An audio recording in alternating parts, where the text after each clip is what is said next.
We are already one of the top 3 domestic aviation markets in the world, and we are continuing to grow rapidly. In 2025 itself, we handled about 412 million passengers, about 3.5 million of cargo, which is around 20% higher than the pre-COVID levels. So I'm just taking these numbers to convince you that our growth would be rapid, but if you go back to the historical growth, it has been 10 to 12%. But going forward in up to 2044, probably it could taper down to 5.6%. But nevertheless, we will see about 500 million traffic of passengers very soon, probably before 2030, and a billion traffic by 2047.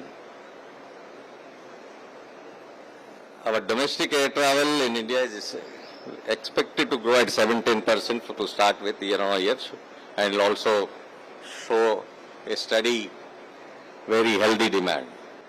Our Indian airlines have already placed order in excess of 1,000, and recently we are in discussion with Air India where they are talking about a leasing model for wide bodies. Otherwise, some 1,800 new aircraft orders are there, and almost 2,200 aircrafts are expected by 2042. We are also becoming one of the world's largest overall air travel market by 2030 as per the IATA projections. Our airport network has expanded at record speed thanks to the government's initiative Dr. Sharad was mentioning. From 74 airports in 2014, today we are 163 operational airports and expected to go to 220 airports. Aviation will play a major role in the economy, to almost contributing $54 billion to the Indian economy. It supports nearly 7.7 million jobs across the country. Next opportunity, Dr. Sharma was saying, MRO, big business, by 2028 expected to grow to $2.4 billion from the current about $800 million.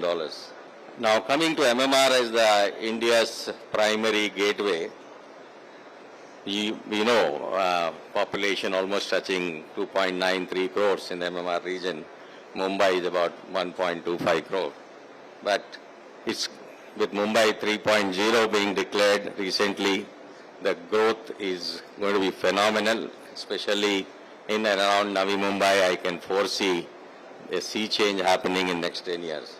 Coming to Navi Mumbai now, you all know, Prime Minister inaugurated in October 2025, and since then we started our commercial operations on Christmas Day, started with 40 flights with 13 destinations. Now we are touching almost 150 flights and 46 destinations. Please do visit our stall here. And for summer 2026, we have getting a lot of commitment. That's how we have come to almost 20,000 plus passengers every day.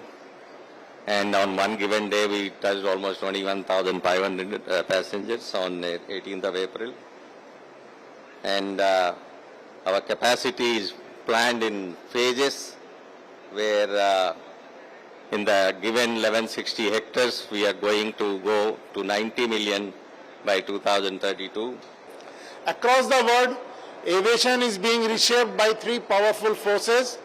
First is digital transformation, where artificial intelligence, real-time data, automation are redefining efficiency, safety and passenger experience. Second is the sustainability, where net zero commitments, green airports, sustainable aviation, fuels are becoming central to the long-term strategy. Third is the ecosystem integration, where leading nations are building seamless linkages between airports, airlines, logistics, tourism and trade. At the same time, recent geopolitical developments have highlighted the sector's vulnerability. The ongoing disruptions in West Asia have led to longer flight routes, increased fuel burns and operational uncertainty. The number of operational airports has increased from 74 in 2014 to over 165 today. India has also set an ambitious vision to expand its airport network to around 350 by 2047 under the Viksit Bharat framework. The growth is not incidental. It is a result of a strong policy push, institutional capacity, and coordinated efforts across the stakeholders. One of the most transformative initiatives in this country has been UDAN, Ude Desh Ka Aam Nagrik.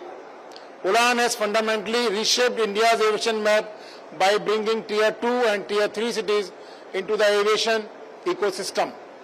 It has revived unserved airports, improved regional connectivity, and made air travel accessible to millions. However, the evolution of UDAN is equally important. So the near phase of UDAN reflects a shift from expansion to sustainability. The focus is now on ensuring viability of regional routes, strengthening national airlines, improving airport infrastructure in smaller cities, integrating regional network with national aviation flows. This marks a transition from connectivity creation to ecosystem strengthening. Despite this impressive growth, a key structural issue remains. A significant portion of Indian international traffic is still routed through foreign hubs as Dubai, Singapore, and Doha. This means that while India generates massive passenger demand, the economic value is captured elsewhere. Airlines, MRO services, cargo handling, retail revenues, and transit spending will flow outside India. This is not just an economic issue, it is a strategic gap. India has demand, geographical advantage, infrastructure expansion, and policy momentum.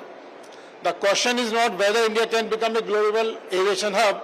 The question is whether we can act decisively and strategically to achieve it. India's aviation future will be defined by 5 key choices. Moving from a high-growth market to a global aviation hub, developing world-class hub airports aligned with strong Indian carriers, building a fully digital aviation ecosystem powered by AI and real-time data, preparing for future airspace integration including drones and air taxis, eVTOLs, positioning sustainability as a competitive advantage.